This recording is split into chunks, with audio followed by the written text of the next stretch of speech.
अस्सलाम वालेकुम guys, I hope you all are fine and doing your job very well. क्योंकि कल हमारा प्रीलिमिनरी टेस्ट होने जा रहा है सीएसएस के लिए, तो उसके लिए मैंने जो फार्मूलाज़ को प्रिपेयर किया, मैंने कहा क्यों ना आपके साथ भी शेयर कर लिया जाए। आपने पेपर में जाने से पहले इन फार्मूलाज़ को एक बार रीड आउट कर लेना है। ये सारे फार्मूलाज़ इनके ज़रिए से अगर आप इसको याद कर लेते हैं, एक बार एक नज़र देख लेते हैं, तो आपका टेस्ट बहुत ही आसानी से बहुत ईजीली हो जाएगा। अब अगर हम बात करें सर्कल की सर्कमस्टेंस या पेरीमीटर की, अगर पूछा जा रहा है क्वेश्चन में, तो इसके लिए हम फार्मूला लगाएंगे 2πr। इसके अलावा अगर उसका एरिया पूछा जा रहा है तो हम लगाएंगे πr²। ये सर्कल है, r फॉर द रेडियस।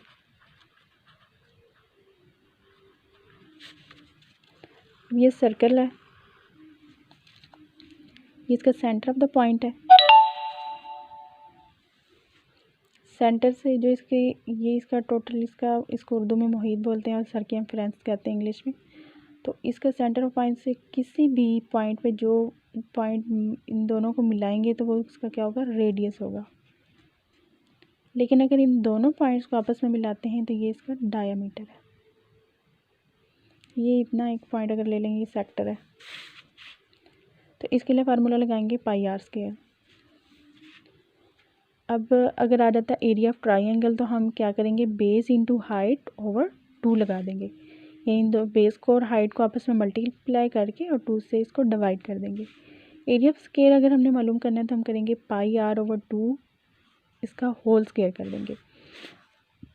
पाई की कीमत होती है 3.14। अगर हमें लगाना है पाइथागोरस थ्योरम, तो इसके लिए हमारे पास फार्मूला है AC² इज इक्वल AB का स्क्वायर प्लस B की। अगर हम इसका देखेंगे, ये इसकी होती है ट्राइंगल। अगर हम इसको point A, B and C name दे रहे हैं, तो A के बिल्कुल जो फ्रंट पे आ रहा है उसको हम A का नेम देंगे, B के बिल्कुल फ्रंट पे उसको B का, और C के बिल्कुल फ्रंट पे C का नेम देंगे। इनको हम इसी तरीके से अरेंज कर लेंगे। जो जो वैल्यूज़ आई होंगी, एक वैल्यू इसमें से मिसिंग होगी, उस वैल्यू को हम इस फार्मूला के ज़रिए से फाइंड आउट कर लेंगे। अगर हमने अब फार्मूला में चाहिए एरिया ऑफ स्क्वायर का, तो हम क्या करेंगे, ए स्क्वायर को उर्दू में मरबा बोलते हैं। तो हम साइड बाय साइड, यानी एक से अगर फॉर एग्जांपल इसकी x है तो ये भी x, ये भी x है, तो हम x इंटू एक्स कर देंगे, तो ये आ जाएगा x²। और अगर इसका पेरीमीटर पूछते हैं स्क्वायर का, तो हम 4 इंटू साइड बोल देंगे। चारों साइडें इनकी बराबर हैं, तो हम इसे 4 इंटू साइड बोल देंगे। अगर हमें फाइंड आउट करना है एरिया ऑफ रेक्टेंगल, तो हम क्या करेंगे, लेंथ इंटू विड्थ करेंगे। ये इसकी लेंथ है और ये इसकी विड्थ है। अब जो होता है स्क्वायर, इसकी चारों साइड्स आपस में बराबर होती हैं, लेकिन जो रेक्टेंगल होता है इसकी आमने सामने की 2 साइड्स आपस में बराबर होती हैं। अब पेरीमीटर ऑफ रेक्टेंगल अगर करना है, तो हम इसके लिए क्या करेंगे कि 2 इंटू L प्लस W, यानी लेंथ प्लस विड्थ कर देंगे और इसको 2 से मल्टीप्लाई कर देंगे। एरिया ऑफ रेक्टेंगल अगर हमने मालूम करना है, तो इसके लिए हम बेस को हाइट से मल्टीप्लाई करके 2 से डिवाइड कर देंगे। ये इस तरीके से होती है ट्राइंगल, जिसकी 3 साइड्स होती हैं और 3 एंगल होते हैं इसके। अगर पेरीमीटर ऑफ ट्राइंगल मालूम करना है, तो उसके लिए हम base plus height plus hypothesis कर देंगे। ये बेस होती है और ये इसकी हाइट और ये इसका हाइपोथेसिस है। इसको परपेंडिकुलर भी बोलते हैं। यहाँ पर टाइप्स ऑफ पॉलीगॉन है, अक्सर पूछ लेते हैं कि इसमें से रेंटागोन या हेक्सागोन की कितनी साइड्स होती हैं। तो अगर इसमें से कुछ भी वो पूछ लेते हैं, तो ट्राइंगल के लिए 3 साइड्स होती हैं, क्वाड्रिलेटरल के लिए 4 साइड होती हैं, और रेंटागोन की 5 साइड, हेक्सागोन की 6 साइड होती हैं, हेप्टागोन की 7 साइड्स होती हैं, ऑक्टागोन की 8 और नोनागोन की 9 एंड डेकागोन की 10 साइड्स होती हैं। अगर ये वो लाइन दे देते हैं, पूछते हैं कि ये क्या है, तो दोनों पॉइंट्स जिसके एंड पे हैं तो वो सेगमेंट है। अगर एक साइड पे एरो आ रहा है तो ये रे है, और अगर दोनों साइडों पर एरो आ रहा है तो ये लाइन है। ये कुछ मैंने एंगल्स यहाँ पे राइट डाउन किए हैं। एक्यूट एंगल को 0 से 90 तक हम कंसीडर करते हैं। ऑब्ट्यूज एंगल जो है वो 90 से ग्रेटर देन 90 होता है और लेस देन 180 होता है। जो राइट एंगल होता है वो 90 डिग्री के बराबर होता है। राइट एंगल ऐसे होता है, ये 90 डिग्री बना रहा है। जो स्ट्रेट एंगल है वो 180 के बराबर होता है। यहाँ से यहाँ तक जो होता है वो 180 होता है, और यहाँ से अगर यहाँ तक टोटल ले लेते हैं टोटली, तो ये 360 के बराबर होता है एंगल। अच्छा, अब अगर हमने परसेंटेज मालूम करना है प्रॉफिट का, तो हम क्या करेंगे, सेल माइनस कॉस्ट करके इसको कॉस्ट पे डिवाइड कर देंगे और इसको हम 100 से मल्टीप्लाई कर देंगे, क्योंकि हमने इसकी परसेंटेज निकालनी इसलिए हम इसे 100 से मल्टीप्लाई कर देंगे।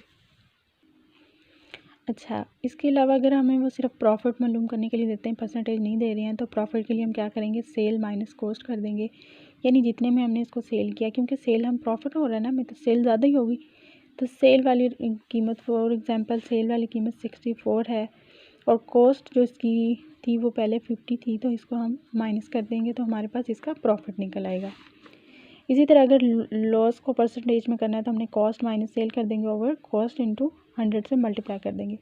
इसी तरह अगर लॉस हमें मालूम करना है तो विदाउट परसेंटेज तो हम क्या करेंगे, कॉस्ट में से हम सेल निकाल देंगे, क्योंकि लॉस हुआ है तो हम कॉस्ट में से ही सेल निकाल लेंगे। सेल क्योंकि कम हो रही है इस टाइम, हमारे कम पैसे में हो रही है। समझो कि अगर हम इसी को ले लें, हम 50 माइनस 64 कर दें, तो इस तरह हमारा लॉस निकल आएगा। अच्छा, अगर हमें क्वेश्चन आ रहा है कि nth जो वैल्यू वो इसकी फाइंड आउट करें, तो अब जो nth टर्म इसकी फाइंड आउट करने के लिए हमें जो फार्मूला दरकार है वो SN and equal n/2 into 2a plus n-1 into d। हमें इसकी वैल्यूज़ वो गिवन होंगी, कुछ एक या दो कोई ऐसी वैल्यू होगी जो हमें गिवन नहीं होगी, वो हम मालूम कर लेंगे। nth वैल्यू जो है ये समझो कि 10वीं वैल्यू उन्होंने फाइंड आउट करने के लिए दी है, तो हम 10-1 कर देंगे, इधर भी 10/2 कर देंगे। और a आप ले लें जो फर्स्ट वैल्यू दी हुई होगी, अगर a2 a3 है। तीसरी वैल्यू अगर हमें d जब मालूम करना है तो हम d के लिए क्या करेंगे, a2 माइनस a1 कर देंगे।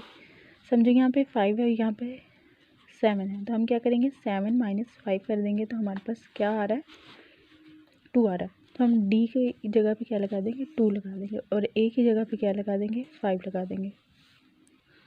अब हमें a भी मालूम करना है, हम क्या करेंगे कि an equal a plus n-1 into D, तो ये इसकी nth वैल्यू है। फर्स्ट की हमें 10th वैल्यू मालूम करनी इसकी, तो हम a इंटू 10 कर देंगे और यहाँ पे इसी तरीके से हम फार्मूला ऐड करते जाएंगे। अब हमें अगर परसेंटेज मालूम करना है तो परसेंटेज के लिए क्या करेंगे, इसका बिल्कुल इजी फार्मूला है कि आपने गिवन अमाउंट जो दी है और टोटल अमाउंट जितनी उसकी होगी उसको 100 से मल्टीप्लाई कर दें, तो हमारे पास इसका परसेंटेज निकल आएगी। फॉर एग्जांपल अगर जैसे किसी सब्जेक्ट में से हमारे मार्क्स आ रहे हैं 90 और हमारे टोटल मार्क्स हैं 100, तो हम इसकी परसेंटेज निकालेंगे इस तरीके से, तो ये आ जाएगा 90%। इसमें अगर हमें वो देते हैं कि नेट चेंज जैसे दे रहे हैं कि 20% जो है वो इंक्रीज़ हो रहा है और 20% जो है उसका डिक्रीज़ हो रहा है, तो हम 20% जो है वो इंक्रीज़ पर ले लेंगे और जो डिक्रीज़ वाली है वो हम माइनस में ले लेंगे। इसी तरह अगर नेट चेंज वाली वैल्यू आ रही है तो उसके लिए हम ये फार्मूला ऐड करेंगे, x प्लस XY ओवर 100 और इसका परसेंटेज ले लेंगे, जो वैल्यू निकलेगी वो परसेंटेज में आएगी। अगर हमने किसी चीज़ का एवरेज निकालना है तो एवरेज में हम क्या करते हैं, सम ऑफ वैल्यूज़, यानी आपको वैल्यू दी गई 1 2 3 4 5 6 सो ऑन, तो उन सारी वैल्यूज़ को यहाँ पे हम पुट कर देंगे, उनको सम कर देंगे उनका, और जितनी वो वैल्यूज़ होंगी उनके नंबर हैं, यानी कि समझो हमें 6 वैल्यूज़ दी हुई तो हम नीचे 6 लिखेंगे, 6 से इसको डिवाइड कर देंगे तो हमारे पास इसका एवरेज निकल आएगा।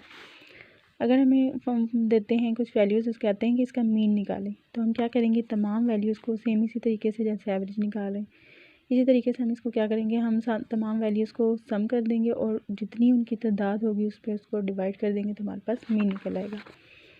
इस तरह अगर हमारे पास मीडियन हमें निकालना है तो हमने उसका क्या करना है, जैसे वैल्यूज़ दी हुई 1 2 3 4 5 6, तो हमने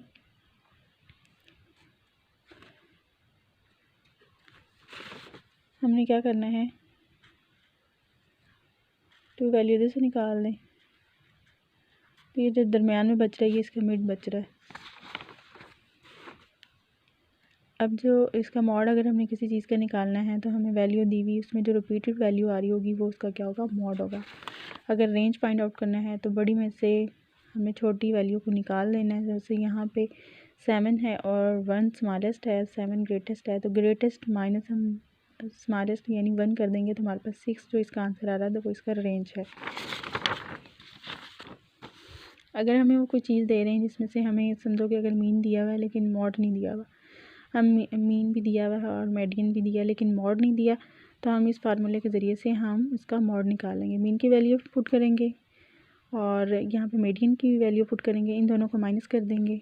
इसकी जगह पे हम लेट कर लेंगे, ए कर लें या एक्स कर लें, और हम क्या करेंगे कि इसमें इसको वैल्यू को जो माइनस करके आंसर आएगा 3 से मल्टीप्लाई कर देंगे और इधर जो है वैल्यू वो उधर जाके माइनस हो जाएगी। तो इस तरीके से हम इसको फाइंड आउट कर लेंगे। Thanks for watching my video. मैं उम्मीद करती हूँ कि आपको बहुत अच्छी से समझ आ गई होगी। और अगर आपको किसी की चीज़ की समझ नहीं आती या फिर उसकी या कोई ऐसा क्वेश्चन है जो आपको सॉल्व करने में मुश्किल हो रही है तो आप मुझे कमेंट बॉक्स में पूछ सकते हैं, मैं आपको रिप्लाई कर दूँगी। अल्लाह हाफिज़।